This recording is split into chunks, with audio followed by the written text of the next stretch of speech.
So this morning, Ellie had a day off yesterday. I wasn't feeling well. So we're going to try and see how she reacts to us today after the day off. She did well after she had 10 or 12 days off last time. I can't remember how many days I got 10 or 12. And sometimes when it's just one day off, it tends to be a little different. So we'll see.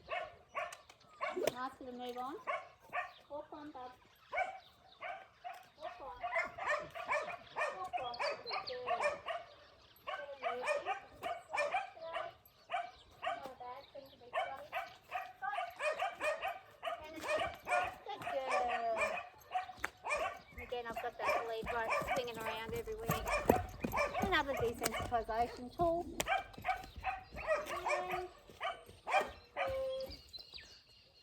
And turn. And turn. And she's turning the wrong direction, so I'm going to give her snaps. You should have faced her face towards me first. Trot. Trot. And turn. Come in.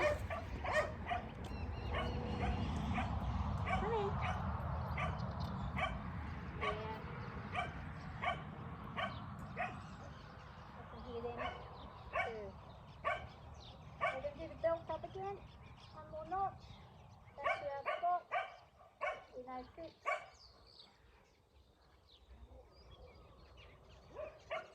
A step.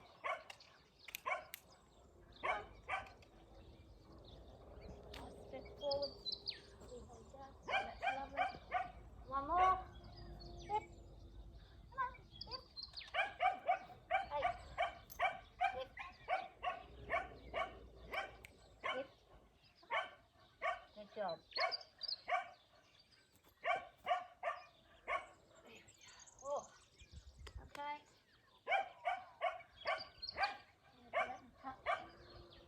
Backwards.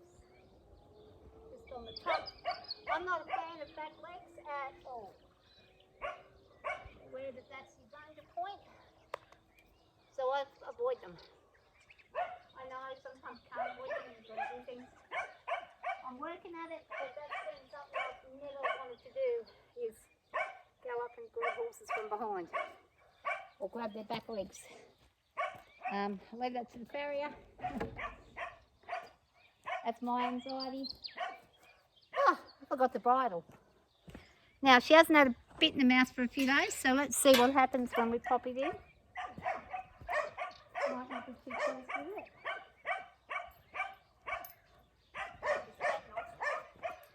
I'm grabbing her, bringing her back. Probably I should just let her keep walking and make it work. There we go. Undo this rope. Let's see whether she decides she's going to comply today with having her bit on, or if she wants to be silly. And we start with drop.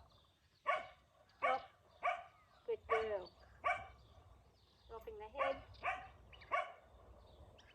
I like to go over the top.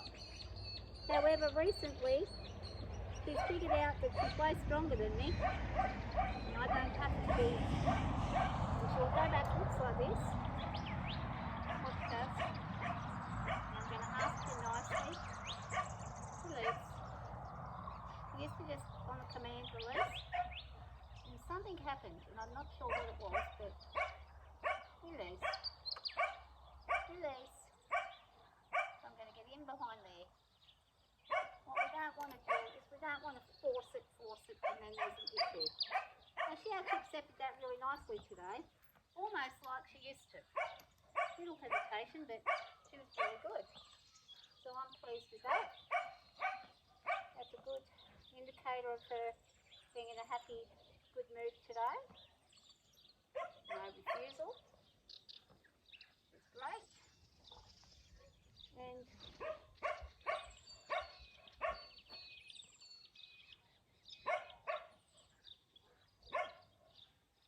I'm then going to ask her to do one more round for me. I can't remember if I did or not, but I'll try again. and then I'll try and see how she goes with mounting. So each day that we practice, even if we have a day off, give some time to think about it. They need a day off. They need to have some time, stop and consider what we've been asking them to do. Up. I'm asking them trot, trot, girl, trot, girl, trot, girl, trot, enter. Bit slippery, but we're going to ask for a canter.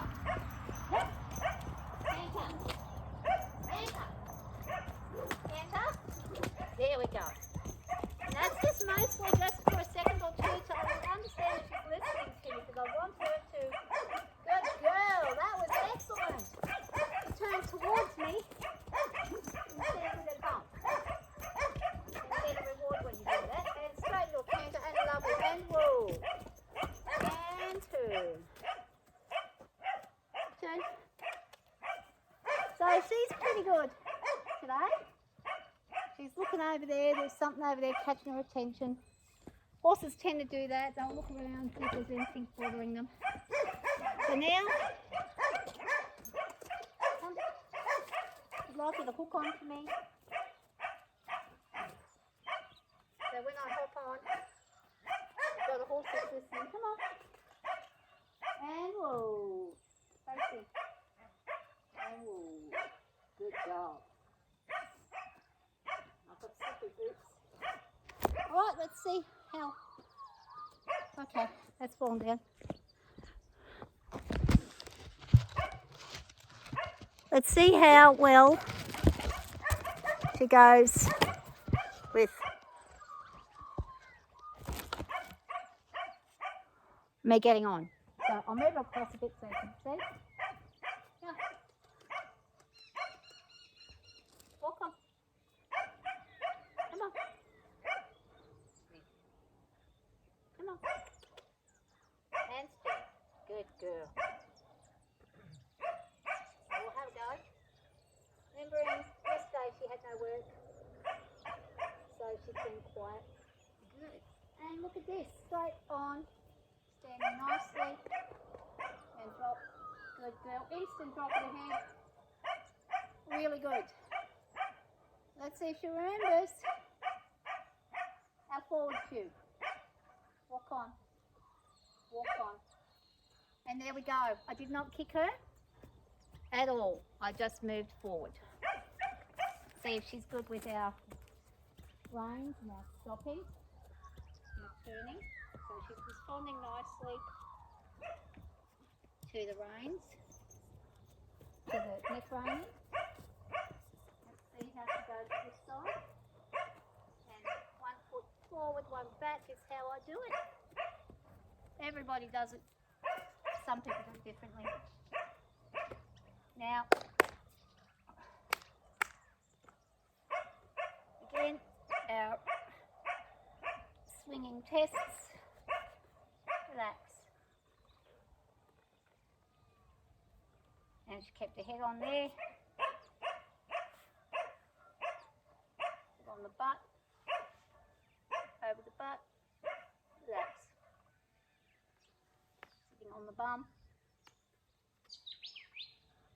Good job. Back over. By the other side, relax. Good.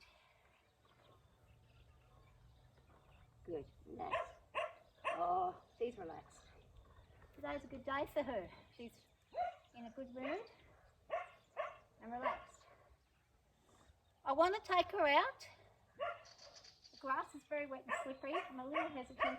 The creek is also full. She's never really seen that. So what I'll do, just to be absolutely certain that nothing goes wrong, is I'll walk her down there and then I'll get on when I'm in there, I think. We rode down the other day. She was a little spooky, but she was good. I try to cut and minimise risk as much as possible. So if there's, slippery grass and slippery stuff and you're doing something where there could be something new, where there could be a spook, it's always good to think about it first, what you can do to make it a successful thing for your horse. Because the other thing is, when a horse does so well, like this girl, All it takes is one problem, one time for everything to go unravelled. And we don't want that to happen, so we like to minimise risk. How do we do that? First of all, the most important thing is make sure your horse is sound before you go out. Make sure there's nothing bothering, no lameness, no sore teeth, nothing that could trigger them. So you've got a sound horse. Make sure you're sound, that you're well enough to ride. You have the strength to actually use your arms and legs and do what you need to do to maintain that level of authority with the horse. The other thing is your environment. Check your environment. I mean, you can't always do that. And as horses gain more experience, it doesn't need to be continuously checked. But with a young horse that you're starting out, that hasn't got a lot of experience, check your environment. See if there's anything that could possibly set them off. Make sure, there's no dogs going to run at them and attack them. Or no rabbits are going to pop out of nowhere. No chooks are going to come out from under a car. These things take time with horses when someone's on their back. They need to be desensitised with it. So these are the things you can do to minimise the risk when you're on a young horse, or a horse that's not even, it can be an older horse that's just not used to where you are. Remember, we feel safer in our own environment. They're exactly the same. If you buy a horse from a different environment and then bring it into a new environment, you can't expect it to be calm and cruisy like it was in its previous environment, because it's familiar. It will take some time. It happens with all animals, and it happens with people. So that's what we've got to consider. What the horse already knows from somewhere else might not manifest where you are. It could be that the car's a different style or different colour or makes a different sound. It could be there's a tractor that's slightly different to the one that they were near. The traffic might be different. There might be less traffic. There might be more traffic. They may have never seen traffic. You might be right next to a highway. All these factors matter when a horse is in a new environment, especially a younger horse who has no experience. So consider those things and have a good think about minimising your risk, especially if you are a nervous person like I am. Minimise your risk. That will boost your own confidence, but also remembering it is a risk every time you go out, and accept that risk. Accept, I have done everything I can to minimise the risk, and now I accept that what will be. And try to remain calm, get your breathing in order. If you're feeling shaky, just sit for a bit on the horse. Just sit and calm yourself. If the horse is nice and calm like this girl is, it helps. But she's not always beautiful and calm. Sometimes she's a little nervy, not often, very rarely actually. But when she is nervy, she recovers quickly. Know your horse, know how it recovers, know what its limitations are, know how far it will go to get away from the predator it thinks is chasing it. When you know these things, you're equipped better to get out there and actually do things. So I'm going to ask her to walk now, and we're going to go out for our walk. I don't have a means to film it at the moment, so I'll just have to let you know how it went. I'm sure it will go fine. Have a good day.